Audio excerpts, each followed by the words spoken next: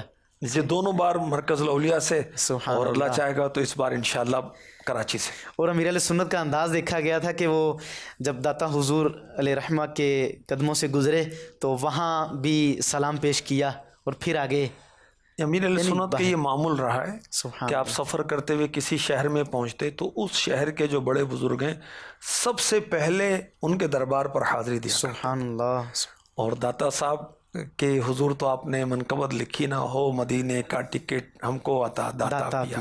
یعنی امیر علیہ سنت کا تو حسن زن ہے حضور داتا گنج بخش علی حجویری رحمۃ اللہ تعالی علیہ سے کہ یہ مدینے کے ٹکٹ عطا فرماتے ہیں. اور جو وسائل بخشش میں آپ کا یہ کلام لکھا ہوا ہے نا تو آپ نے اوپر یہ جملے لکھے ہیں کہ میں نے یہ کلام داتا صاحب کی خدمت میں پیش کیا تو الحمدللہ سفر مدینہ بھی مجھے سبحان اللہ پیش آ گیا. سبحان اللہ سبحان اللہ. سفر مدینہ میں یادگار بات کوئی امیر علیہ سنت کی صحبت میں؟ الحمدللہ بہت یادگار باتیں بہت یادگار باتیں تو واقعات بہت امیر علیہ سنت کے سوز و رقت بھرے انداز ادب و احترام والے انداز. اور ساری باتیں حقیقت یہ ہے کہ خاصاں دی گالام آگے نہیں مناسب کرنی وہ ہر ایک کو بتانے جیسی بھی نہیں ہے کیونکہ ہر ایک کو ہر بات سمجھ میں نہیں آتی ہر ایک کا معدہ ہر چیز ہضم نہیں کرتا. ورنہ امیر علیہ سنت کا سفر بہت ادب والا بہت احترام والا. آنکھوں کی حفاظت کے تعلق سے بھی دیکھا بھی ہے اور اب تو مدنی چینل پر باقاعدہ اس کا وہ مدنی گلدستہ دکھایا گیا. جی راستے بھر نعت خوانی مناجات کا سلسلہ. مکے سے مدینے جاتے ہوئے تو بس قافلہ ہوگا روانہ شہ ابرار کے پاس وہ قافلے والے سوز و رقت. مدینہ آنے والا ہے تو سارے وہ مدینہ آنے والا ہے وہ کلام پڑھا جا رہا ہے بڑے سوز اور رقت کے ساتھ. کلام لکھنے والے بھی ساتھ ہیں کلام پڑھنے والے بھی پھر وہ ساتھ ساتھ ہیں دیوانے بھی ساتھ ساتھ ہیں. سبحان اللہ. اور امیر علیہ سنت یہ قافلے والوں کو ترغیب دلاتے تھے کہ مکے میں 1 کا لاکھ ہے ایک نیکی کی 1 لاکھ نیکیاں ملتی ہیں ہر نیکی کے عوض اللہ کے رحمت سے. تو وہاں پر پورا قرآن پاک ہم نے ختم کیا تھا. مفتی دعوت اسلامی پڑھتے تھے ہم سنتے تھے. سبحان اللہ. پھر الحمدللہ قافلے والے اکثر اسلام بھائی اکثر دن روزے رکھتے تھے مدینہ پاک میں بھی روزے رکھتے تھے. پھر نعت خوانیاں زیارتیں اور اللہ والوں کے ساتھ سفر میں بھی کیا کیا کچھ سیکھنے کا موقع ملتا. بالکل. جب ہمیں مدنی چینل کے ناظرین کے لیے بھی یہ پیغام ہے جب بھی کبھی ہمیں زندگی میں موقع ملے کسی نیک شخصیت کے ساتھ سفر کرنے کا علماء اہل سنت کے ساتھ سفر کرنے کا تو ہم ان کی صحبت سے فائدہ اٹھائیں. جیسے نگران پاکستان نے ہمیں کئی مدنی پھول ارشاد فرمائے کہ امیر علیہ سنت کے سفر سے ہم نے یہ سیکھا یہ انداز تھا ادب کا یہ انداز تھا. تو سفر کی دعائیں اور کیا کیا اوراد و وظائف سفر میں کیے جاتے ہیں سفر کا آغاز کرتے تھے تو کس طرح سے کرتے تھے اور واپسی کے لیے کس انداز میں تیاری. تو جب ہمیں سفر کی سعادت ملے اللہ والوں کے ساتھ تو ہمیں بھی سیکھنا چاہیے. خیر سجیدی باتیں تو اور بھی بڑھتی چلی جائیں. ذکر مرشد ہو تو موضوع تو ختم ہونے کا نام نہ لے. ذکر مرشد اور ساتھ میں ذکر مدینہ سفر مکہ و مدینہ. سبحان اللہ. اللہ والوں کی بارگاہ میں حاضری کا انداز ایک تو ہمارا ہے لیکن اللہ والوں کی بارگاہ میں حاضری کا کیا انداز کچھ اس تعلق سے کوئی مدنی پھول جو امیر علیہ سنت سے ہم نے سیکھا مدنی مذاکروں میں آپ کی صحبت میں کہ مثل خالی پیالہ جائے ان کی خدمت میں. اب دیکھیں پیالہ ہے اگر اس میں پہلے ہی کچھ بھرا ہوگا تو مزید اور کیا ڈالیں گے. تو مثل خالی پیالہ جائیں اور سنانے نہ جائیں سننے جائیں. ادب و احترام سے بیٹھیں ان کی بات سنیں اور پھر حضرت محمد بن واسع رحمۃ اللہ تعالی علیہ کا ذکر خیر ہم کر رہے ہیں جی ان کے تعلق سے عرض کروں گا. حضرت سیدنا جعفر رحمۃ اللہ تعالی علیہ فرماتے ہیں کہ جب میں اپنے دل میں سختی محسوس کرتا تو جا کر ایک نظر حضرت سیدنا محمد بن واسع رحمۃ اللہ تعالی علیہ کے چہرے کو دیکھ لیتا, اللہ اور اس کا اثر کیا ہوتا, سبحان جب بھی میں ان کے چہرے کو یعنی دل کی سختی دور کرنے کا انہوں نے نسخہ بنایا ہوا تھا. اچھا جب میں دیکھتا تو مجھے ایسا محسوس ہوتا کہ یہ اس شخص کا چہرہ ہے جیسے وہ عورت ہو کہ جس کا بیٹا فوت ہو گیا ہے, اکلوتا فوت ہو گیا ہے. وہ تو یہ ان کے چہرے کے انداز. تاثرات جو تھے وہ خوف خدا جی کے تعلق سے اس میں یہ بھی. اللہ اکبر. اللہ تو والوں علماء کی زیارت, اور دیکھیں جامعۃ المدینہ کے طلبہ ناظرین ناظرات بھی ہیں ویسے تو علماء کی زیارت کو عبادت کہا گیا. کعبے کی زیارت بھی عبادت ہے, ماں باپ کی زیارت بھی عبادت ہے, مولا مشکل کشا کرم اللہ تعالی وجہ الکریم کی زیارت بھی عبادت ہے. آپ تو بہت بڑے عالم ہیں, انبیاء کی زیارتوں کی تو کیا بات ہے. تو بڑے خوش نصیب ہیں. اسکول اور کالج والوں کو کیا یہ سعادت حاصل ہے؟ اللہ جامعۃ المدینہ کے طلباء کو یہ سعادت حاصل ہے کہ روزانہ علماء کی زیارت کرتے ہیں, کہ جن کی زیارت کو عبادت قرار دیا گیا. سبحان اللہ. یہاں اس مدنی پھول کو بھی پیش نظر رکھا جائے کہ جو بھی بیان کیا گیا کہ جب علماء کے پاس بیٹھیں تو اپنی زبان کو بھی قابو میں رکھیں, اور جب اللہ کے ولی کی بارگاہ میں جائیں, نیک لوگوں کے پاس جائیں تو وہاں زبان کے ساتھ ساتھ دل کو بھی قابو میں رکھیں, کیونکہ وہ دلوں کی جانتے ہیں اللہ کی عطا سے. اللہ کی عطا سے. سبحان اللہ. سجدی دل کی بات آئی تو زندہ دل اور مردہ دل, یہ ایک بات کی جاتی ہے, زندہ دل کیا ہوتا ہے اور مردہ دلی سے کیا مراد ہے؟ اب ویسے عام طور پر پبلکلی جو بڑے کہکے لگاتا ہے نا, اور وہ بڑا ہنسی مذاق کرتا ہے, اس کو بڑا زندہ دل آدمی ہے. اور حقیقتاً زندہ دل وہ ہے جس کے دل کے اندر اللہ رسول کی محبت ہے, جس کے دل کے اندر فکر آخرت ہے, جس دل کے اندر اولیاء کی محبت ہے, قرآن کی محبت ہے, نیکیوں کی محبت ہے, اس کا دل زندہ ہے. جس کو خوف خدا حاصل ہے, اس کا دل زندہ ہے. جس دل میں عشق مصطفیٰ رچا ہوا ہے, یہ دل زندہ ہے. حضرت محمد بن واسع رحمۃ اللہ تعالی علیہ آپ نے فرمایا کہ 4 چیزیں مردہ دلی کا باعث ہیں. ایک تو نا زندہ دلی. مردہ دلی کیا ہے؟ اور ان مردہ دلی کیا ہے؟ گناہوں سے اکتاہٹ نہیں ہوتی, گناہوں میں استغفر اللہ لذت آنا شروع ہو جاتی ہے. استغفر اللہ. اس کی وجہ کیا ہے کہ انسان گناہ پر گناہ کرتا ہے تو اس کا دل مردہ ہو جاتا ہے. اور حضرت نے فرمایا محمد بن واسع رحمۃ اللہ تعالی علیہ نے, عورتوں کے ساتھ کثرت سے میل جول کرنا, گفتگو کرنا, استغفر اللہ, یہ بھی دلوں کو مردہ کرنے کا سبب ہے. بیوقوف سے جھگڑا کرنا یہ بھی مردہ دلی کا سبب ہے. اور فرمایا کہ مردوں کی صحبت اختیار کرنا, مردوں کی صحبت اختیار کرنا بھی مردہ دلی کا سبب ہے. عرض کی گئی حضور مردوں کی صحبت, اس سے کیا مراد ہے؟ فرمایا ہر عیش پرست کی, مالدار کی صحبت, ظالم کی صحبت میں اٹھنا بیٹھنا, یہ مردہ دلی کا سبب ہے. عیش پرست, ہر وقت عیش و عشرت, کھا رہے ہیں, پی رہے ہیں, موج کر رہے ہیں, جائز ناجائز فیشن کر رہے ہیں, اس طرح کے جو لوگ ہیں. اللہ اکبر. نہیں, اس صحبت سے بچنے کا حکم دیا گیا. اس میں بیٹھے گا تو دل مردہ ہو جائے گا, اللہ والوں کے پاس بیٹھے گا تو دل زندہ رہے گا. بالکل. سبحان جن کا دل زندہ ہے ان کے پاس بیٹھیں گے تو ہمارا دل بھی زندہ ہوگا. یعنی دل بھی مردہ ہوتا ہے. جی ہاں.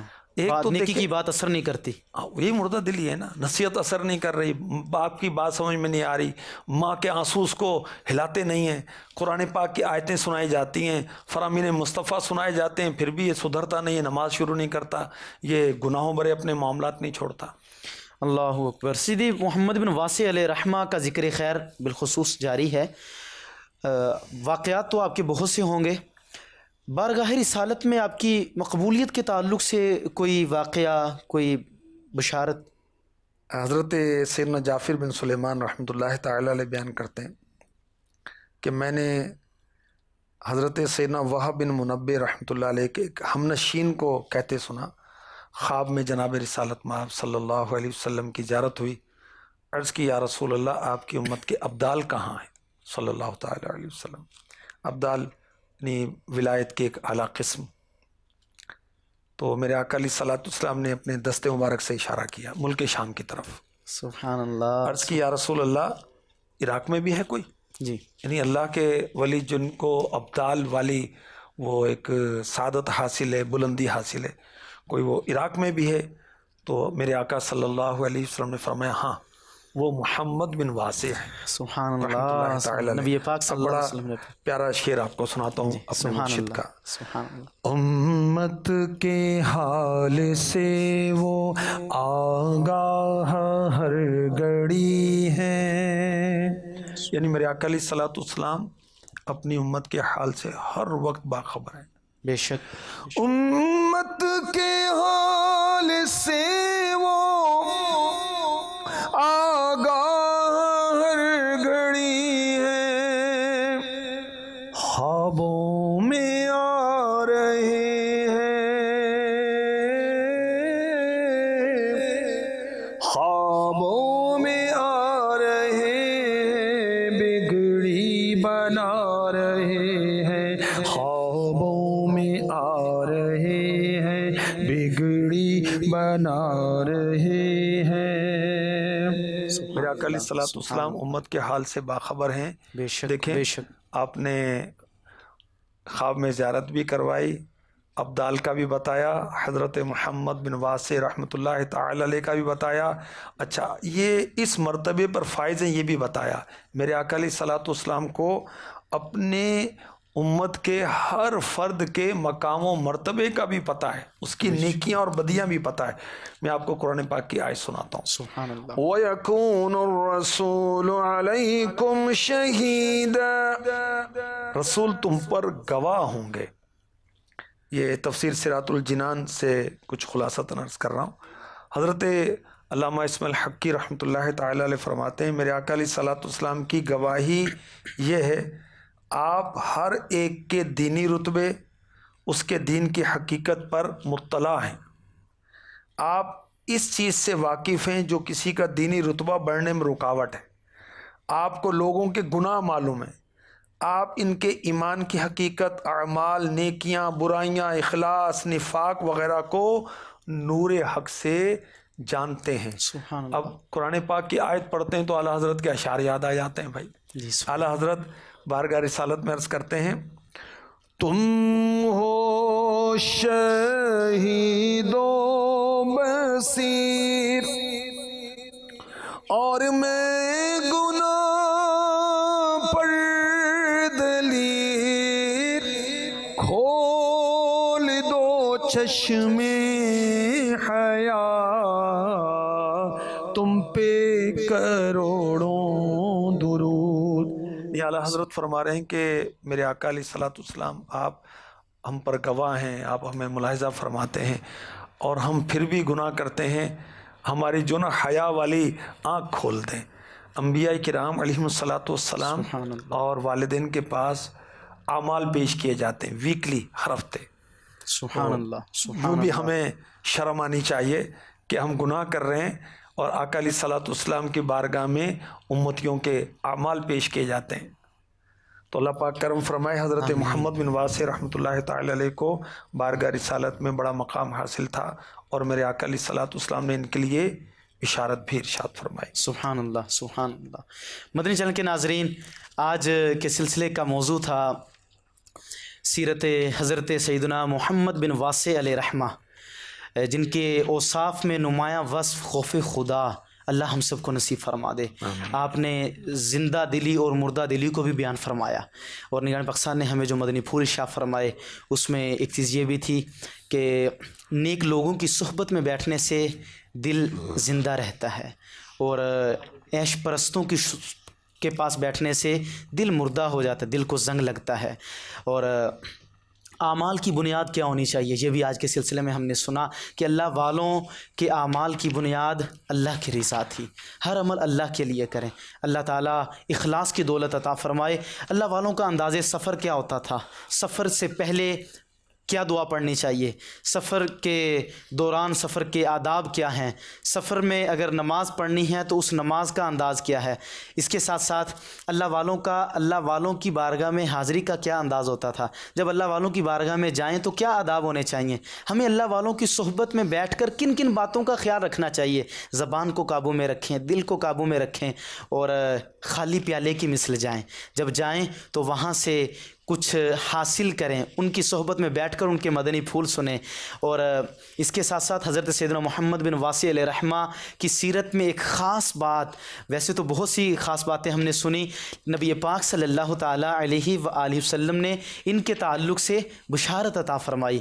سبحان اللہ، اللہ تعالیٰ ہمیں بزرگان دین کی یہ سیرت پڑھنے کا جو مقصد ہے، جو سننے کا مقصد ہے کہ ہمیں بھی ذوق عبادت ملے، ہمیں بھی خوف خدا ملے، اللہ تعالیٰ ہمیں وہ مقصد عطا فرمائے، اپنے مقصد میں کامیابی عطا فرمائے، نیک سیرت عطا فرمائے، آمین بجاہ النبی الامین صلی اللہ علیہ وسلم۔